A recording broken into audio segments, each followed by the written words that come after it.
এই দেখেন আমি হাত দিয়ে কুড়িয়ে কুড়িয়ে রাস্তা উঠে ফেলতেছি। দেখ, আসসালামু আলাইকুম গাইস।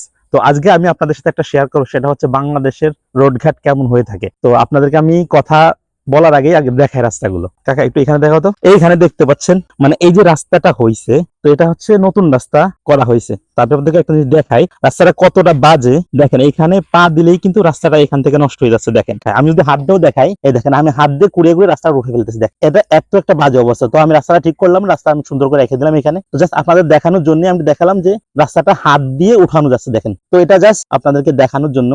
অবশ্যই একটা কথা বলবো, সেটা হচ্ছে কি, আমাদের বাংলাদেশে যারা প্রকৌশলী আছেন তারা যখন রাস্তাগুলো করবেন, আপনাদের কাছে একটা রিকোয়েস্ট, আপনারা একটু সরকারের যে অর্থটা আছে সেটার একটা সৎ ব্যবহার করেন। কারণ আপনারা যেভাবে রাস্তাটা করছেন এখানে, এটা কিন্তু একটা নতুন রাস্তা। তো এই যে রাস্তাটা যেভাবে করা হয়েছে, আসলে এভাবে কিন্তু আমার মনে হচ্ছে এখানে যথার্থ কাজটা হয় নাই, আর যেভাবে কাজ করার কথা সেভাবে হয় নাই। না হলে আপনাদেরকে আমি যে দেখালাম ভিডিওর মাধ্যমে, দেখতে পাচ্ছেন এটা কিন্তু হাত দিয়ে এভাবে আলগা টান দিলে কিন্তু রাস্তাটা উঠে যায়। তো এরকম কাজ হলে আসলে আমাদের বাংলাদেশে উন্নয়ন কবে হবে জানি না। রাস্তাটার যথার্থ যে মূল্যায়ন সেটা হয় না, মানে যথার্থ ভাবে যে করার যে প্রসেসটা, এটা হয় নাই। তো আপনাদেরকে আমি দেখালাম, তো রাস্তাটা কিন্তু খুবই বাজে অবস্থা। তো আমি জানি না কেন এরকম হয়েছে। তো আমি উপর মহলে যারা আছেন, ইউনুস সাহেব সব যারা আছেন, তাদের প্রত্যেকের দৃষ্টি আকর্ষণ করছে। অবশ্যই আপনারা এটার দিকে একটু লক্ষ্য রাখবেন। তো আশা করি সবাই ভালো থাকবেন, সুস্থ থাকবেন। আল্লাহ হাফেজ।